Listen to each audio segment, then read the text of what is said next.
In the beginning, before time itself, there was heaven, a place of unimaginable beauty and serenity, a realm of endless light and music, where celestial melodies filled the air and golden rays illuminated every corner. It was a symphony of existence.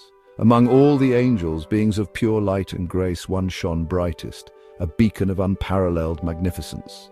Lucifer, the light-bringer, the very embodiment of celestial radiance, his name echoed through the halls of heaven.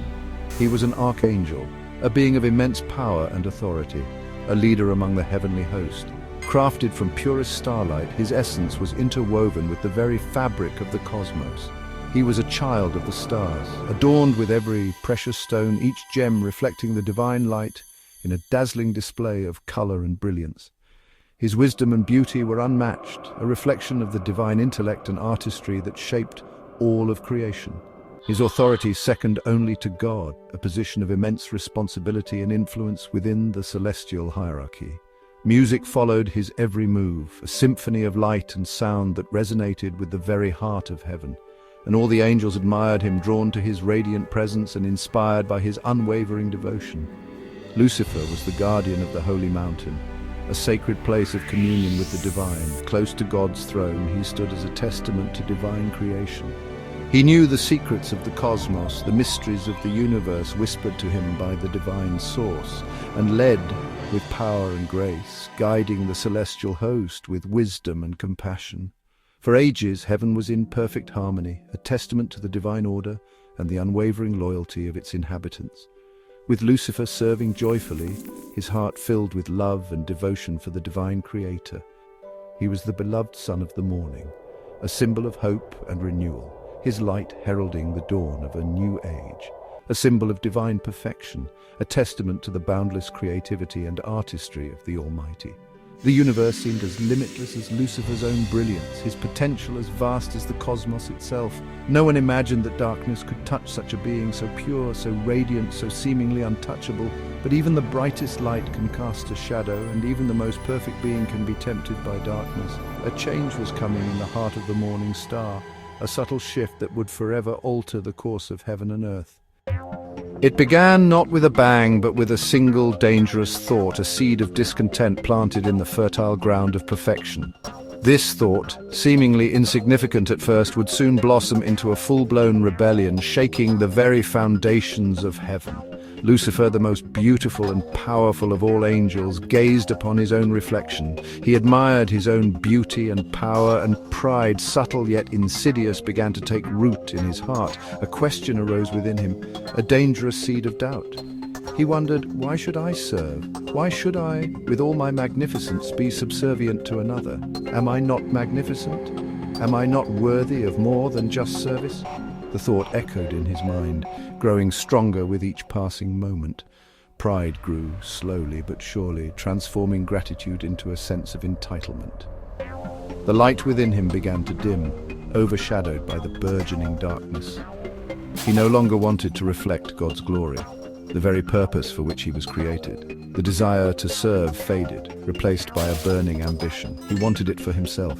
He craved the power, the authority, the adoration that he believed he deserved. In secret, hidden from the all-seeing eye, he dreamed of ascending above God's throne, of claiming the ultimate power for himself.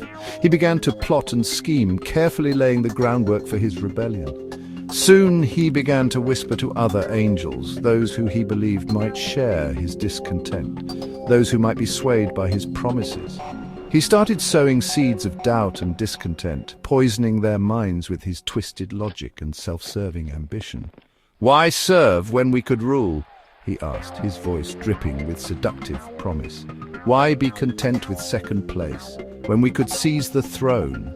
His charisma and promises of freedom, of a new and better order, resonated with many who felt overlooked or undervalued, and so he drew many to his side, gathering a formidable force of followers who believed in his vision, or at least in his promises. A third of the angels listened, captivated by his words, seduced by the prospect of power and autonomy. They were convinced, or perhaps they simply wanted to believe, in his vision of a new order, a world where they would be masters of their own destiny. The harmony of heaven shattered, like a delicate crystal dropped upon a stone floor. Division and discord spread like a plague, infecting the once perfect realm with bitterness and resentment.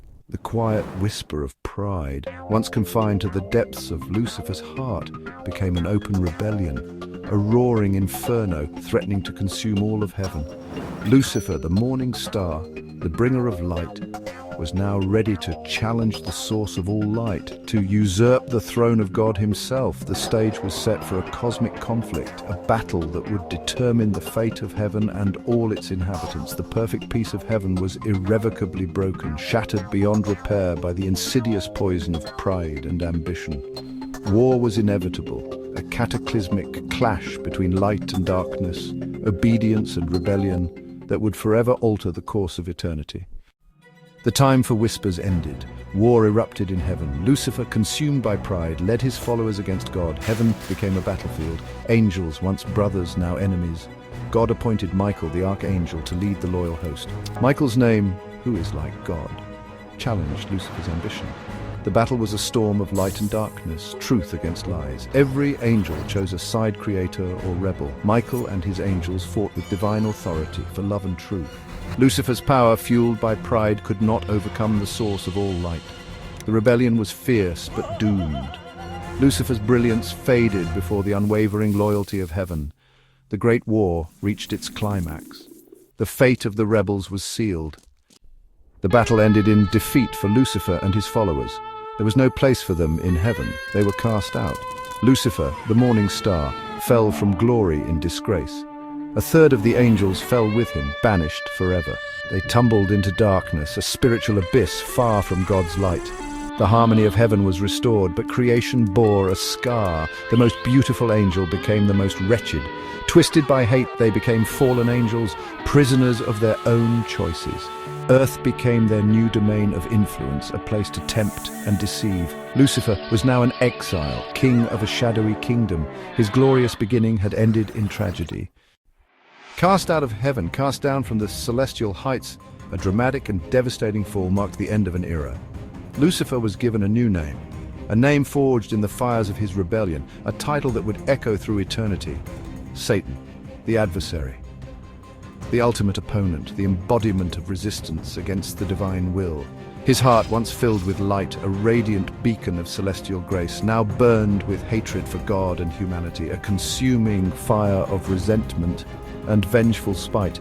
He became the great tempter, the master of deception, the architect of temptation, the serpent in Eden slithering through paradise, a symbol of cunning and deceit, whispering lies to Adam and Eve, planting seeds of doubt and disobedience in their innocent minds.